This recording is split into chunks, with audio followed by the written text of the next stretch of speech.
welcome to the Giant pregame show presented by Sherwood Ford. And today's basically breakfast and an Oilers game, Tyler. What's up? Bright and early. Got to keep my coffee on me at all times with these 11 a.m. starts. Me too. I you know what? I have to say I am pretty much a morning person. You add a sprinkle of hockey in there and definitely the Oilers, I'm ready to go. Yeah, I love it too. I mean, I like getting the games in there early. This is a little bit weird having to do a pregame show as early as we are, but I love afternoon hockey. And also, I mean, when it's your job, it's nice to have your job done like during the day as well and not have it carry into the night. So no complaints for me about these back-to-back matinees. Love it. Okay, so we always recap the game before St. Louis. Okay, so we were off for 11 days and then the Oilers went to go and play St. Louis. Not the result that anyone wanted. Lost 4-2. Let's start with the positives. Goals scored by Leon Draisaitl, Evan Bouchard. Evan Bouchard, your guy basically this year. You love him. You spoke to him about him on our Christmas special. But Leon Draisaitl, first player to hit the 50-point mark this season. And it looks like the break in the schedule did not slow him down one bit. No, and he was really one of the only Oilers players that was really going, in my opinion, early in that game. Connor McDavid also hit the 50-point mark in that game. The two of them tied for first in league scoring, but Draisaitl was really motoring early on. He was forcing some turnovers. He was playing kind of that classic Leon Draisaitl dominant style of hockey, and he ripped that puck. I mean, when you give a guy like that much time and space in the middle of the ice, doesn't matter how good your goalie is. I thought Jordan Binnington did play well. Doesn't matter how good your goalie is. If you give Draisaitl that much space to just pick a corner and rip it, he's going to score more often than not. So a great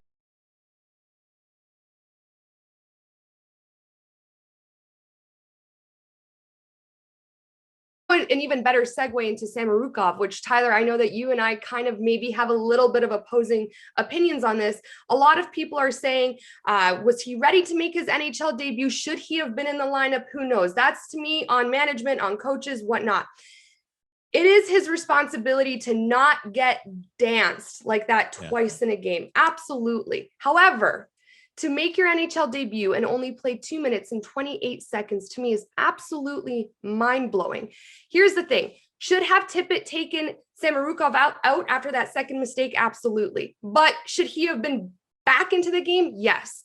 Tippett's job as a coach, because we talk about coach versus player responsibility, Tippett's job is to pull Samorukov aside, say, this is where you went wrong. This is where you effed up. Here are the tools to not do it again. And then since he's 22 years old and this is his NHL debut, blow his confidence up, put him back in the game and hope that he can correct those mistakes. It's literally course correct. Samorukov did not have that chance to do that. Not only did he not have the chance to do that, he is now back in Bakersfield. His confidence is probably shot. And this is the problem that I have with coaching is that, yes, Samorukov is going to look back on film. He's going to look back on tape as athletes always do and say, I effed up. This is embarrassing. I shouldn't have done that. Tippett also needs to reflect, because to take a guy who's 22 years old and only play him 2 minutes and 28 seconds in his NHL debut, not do his job and actually coach him is actually like mind-blowing to me. It makes me upset for Samorukov. So I don't know where you stand on that. Do I think he got danced? Yes. Do I think he got danced twice? Absolutely. But is all of the pressure and onus on Samorukov? I don't know. You tell me. Yeah, to begin with, I was surprised he played over Philip Broberg. Like, you're coming into a game where your team hasn't played in 11 days. I don't know why you wouldn't go with a guy who has a little bit more NHL experience. So that didn't make a ton of sense right off the jump. I know some people are saying it might have been a cap thing. I don't really care. You should ice the best roster that you have, and Broberg would have been better than Samorukov. I don't think he should have been benched for as long as he was. Like, he makes those two mistakes early. If you want to sit him for the rest of the period and say, hey, just watch things for the next 10 minutes and give yourself time to take a breath, sure. The other side of it, too, is the other left defensemen on the Oilers weren't playing well either. Duncan Keith got absolutely walked on that third goal. That was directly his responsibility. Slater Koekkoek wasn't playing very well either. So you sat Samorukov because you don't think you can trust him. But how could you have looked at Keith and Koekkoek and said, well, I trust them as well? I don't understand not getting him at least a couple of offensive zone starts at some point in that hockey game and giving him a few more minutes. I'm actually with you 100%. I don't think it made a ton of sense at all. And you know what, you bring up Duncan Keith. I think that if Tippett wants to play that type of, I don't want to call it playing games, but this is, as athletes, you always say coaches and management are playing games. Duncan Keith is the guy that should have been done to, because he's experienced. He's been in the league for so long. He knows how to handle it, as opposed to a 22-year-old kid, young adult who's making his NHL debut. So I don't know. I wonder if I could have a conversation with Tippett right now, I'd be like, would you take it back if you could? So we'll see what happens right now. Maybe we talk about depth, Tyler, and the bottom six, and how important it is for this team to have point production in the bottom six. But I also think that there needs to be a bigger expectation on players like Ryan Nugent-Hopkins, Yamo, Fogle, Hyman. I'm not saying they're not playing well, especially Fogle right before this pause in the NHL break because of COVID-19. But I think we need a lot more consistency. And I'm not saying like an assist a night. I'm saying like consistent goals, because now we're at a point that if the Oilers can't start winning and like winning consistently, God forbid we get back into that slump that we found ourselves in a few weeks ago. Yeah, and that's a great point as well. Nugent-Hopkins had a great look. Fogle had a couple of great looks, and getting the great look is one thing, but you need to bury on one of those. And if you're going to come back against a good team like St. Louis, who we talked about it, they protect leads well. You need to have those chances scored. Like you need to bear down and put those in the back of the net. And the Oilers didn't get that once again from the guys not named McDavid or Draisaitl. So super disappointing. I did, for the most part, think their forward group played well in terms of pushing the pace. Like that fourth line of Ryan, Shore, and Sevier, they outshot the Blues 5-2 at 5-on-5. They did their job. 3 of the 4 Oilers lines either outshot the Blues or drew even at 5-on-5. So the game, it wasn't a terrible game by any means by the Oilers. It was just really 3 costly mistakes by 2 defensemen and another slow start. And that was it. Like, I even thought Mike Smith stopped all the pucks he was kind of supposed to. Like, when the guy's got a 2-on-0 or they're scoring on the power play and it's Vlad Tarasenko who's red hot this season, yeah, not every goalie's going to stop those. I don't blame Mike Smith at all in that one. It was just a game where, if you're going to beat a good team like St. Louis, you have to have your A or A plus game. The Oilers had like a B- effort. Yeah. Let's talk about Mike Smith. 29 saves on the night.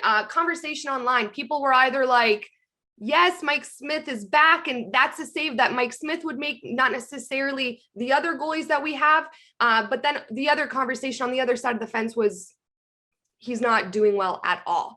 Now, we spoke to our last pregame show how Mike Smith doesn't need necessarily that game consistency to go lights out in a game. However, we do have to consider that the last time he played was October 19th.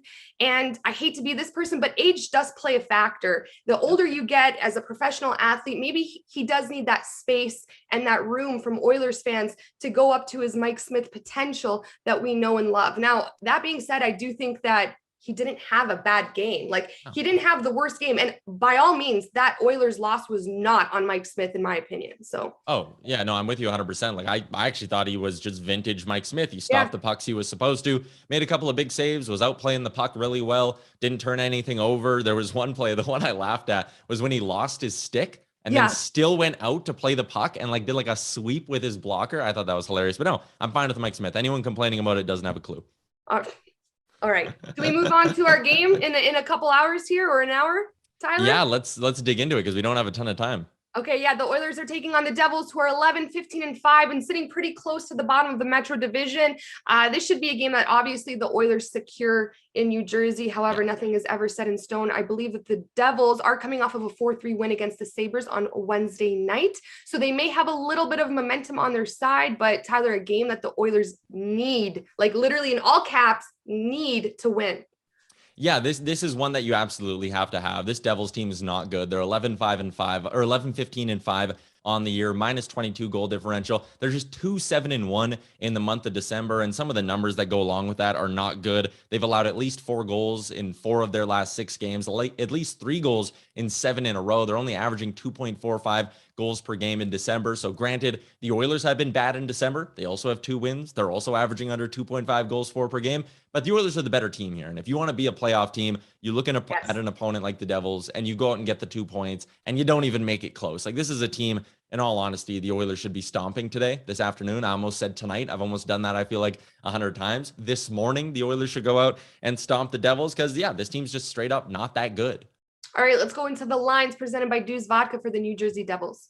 Yeah, let's jump right into it here with the forward lines for the Devils. The top line, Nico Hischier with Jesper Boqvist and Pavel Zacha. That's listed as the top line on Daily Faceoff, but the second line is definitely the one you need to watch. Jack Hughes, the former first overall pick. They got a couple of them in New Jersey with Jesper Bratt on his right side and Yegor Sharangovich on the left side. That trio has combined for 9 goals in their last 10 games. Really the only line that's consistently producing for the Devils. Dawson Mercer, the former Canadian World Junior player, is down the middle on the third line. Andreas Johansson is on his left side. Michael McLeod with Marian Studenic and Nathan Bastian on the fourth line. Of those Devils lines, actually, of their whole lineup, only one player has multiple goals in their last 5 games. It's Nico Hischier. On the blue line, it's Ryan Graves, who they picked up in a trade from Colorado over the offseason with Dougie Hamilton, Jonas Siegenthaler with Damon Severson, and Ty Smith with PK Subban, a third pairing that'll basically really only get offensive zone starts. And the expected starter for the Devils is going to be Mackenzie Blackwood. He's 2-3-1 in his last 10, and actually in his last 4 starts, he's allowed 15 goals against. So again, Devils struggling to keep pucks out of their net, and that is something the Oilers will need to take advantage of tonight. All right, and how about for the Edmonton Oilers? It's okay. We rarely have a game at 11 a.m. So here we go. All right, and how about for the Edmonton Oilers? Jesse Puljujarvi is back in the lineup and back in his spot on the top line. It's Puljujarvi, McDavid, and Hyman, Draisaitl, Yamamoto, and Nugent Hopkins, which means Warren Foegele is down on the third line with Ryan McLeod and Brendan Perlini. I actually don't mind that. I think Fogel's playing some pretty good hockey. You know, it sucks that he's not going to get to play with McDavid anymore, but that third line was the only Oilers forward line that was under 50% in terms of shots for percentage last game. So put Foegele down there. I think Perlini's playing fine. Maybe that gives them a bit of a spark. And the fourth line stays the same with Shore, Ryan, and Colton Sevier. On the blue line, they're also getting Darnell Nurse back, which is absolutely massive. This guy eats minutes. He's having a fantastic season, right? Pretty much any metric that I look at. Nurse and Bouchard, good top pairing. Keith and Ceci back in their normal spots. So Duncan Keith, Cody Ceci won't have to play 27 or 28 minutes again tonight. They're on the second pairing, and William Lagesson draws back in alongside Tyson Barrie on the third pair. Mike Smith getting the start once again for the Oilers. Awesome. And Tyler, where are you putting your money tonight? Bet of the game presented by PointsBet. Yeah, the Oilers are favorites in this hockey game. Minus 150 on the money line. Minus 105 in regulation. I really like that spot. They're also plus 160 on the puck line. Their team total is interesting as well. I mentioned how the Devils are giving up a lot of goals as of late. Oilers team total set at 3.5. I don't mind that spot either, but my bet of the game is actually going to be the Connor McDavid shot prop. It's set at 3.5. It's paying out minus 120, which is a pretty decent payout, and he has hit this thing in 3 games in a row. I like his chances of making it 4. I think McDavid's going to be hungry for a goal. He was held off or out of the goal column in the last game. So I think McDavid can grab one tonight, and I like him to get his shot prop as well. If you like McDavid to score, it's also minus 115 this afternoon against the Devils. Awesome stuff, Tyler. Are we doing a key of the game today? Yes, we are. Tourism awesome. Jasper keys to the game. If you have one, put it in the chat wherever you're watching. I'll go back after and pick a winner. My key to the game, Caroline, it all comes down to the special teams. I mentioned the Oilers struggling in the month of December, and you can see the direct correlation between their results and their special teams because their power play has fallen right off. In the month of December, 19th in the NHL at just 19%. Their penalty kill, 23rd in the NHL at 73%. The Devils aren't a great special teams group. I think the Oilers need to take advantage of that this morning. Get a power play goal, be perfect on the penalty kill. It'll go a long ways to getting the 2 points. For me, my Tourism Jasper key to the game is it's simple. Find a way to win. At this point, there are a lot of question marks surrounding this team, and the Oilers need to just find a way to win. Full stop, no excuses. Doesn't matter how, win the game. And I know before the break, we beat Columbus, we beat Seattle, but if we don't find a way to win, where I get nervous is that we might find ourselves back in that seasonal slump that we saw ourselves in before the pause in the NHL schedule. So I don't know if that's more heart. I don't know if that's more of a team performance where, you're not just relying on a McDavid or a Draisaitl, but this game to me, and again, like I'll reiterate it, is in all caps a must win. It needs to be a win. So whatever the boys need to do, the key to the game is just find a way to get that W. Don't have a slow start. And if God forbid you do, find a way to get back up on the board and lead the game. Yeah, I think a good start is crucial to winning this hockey game. And you said it, like losing to St. Louis is somewhat excusable because that's a good team. That's probably going to be a playoff team in a tough Central Division. Losing to a team like New Jersey, you can't do that. Even tomorrow against the Islanders, like you need to take both these games. You need to get 4 points in this swing here on the East Coast, and you need to get the ball rolling here into 2022 because, I mean, it's almost similar to the spot the Oilers were in a couple of years ago when they called up Yamamoto for their New Year's Eve game. They struggled through the month of December, and then they got a big spark on New Year's Eve, and they carried that into a really nice hot streak through January and February, and they rode that into eventually making the playoffs. And I mean, if COVID didn't happen, I think they might have won the division that year. So you need to use this as a bit of a turning point on New Year's Eve, and you need to get the ball rolling in the right direction here.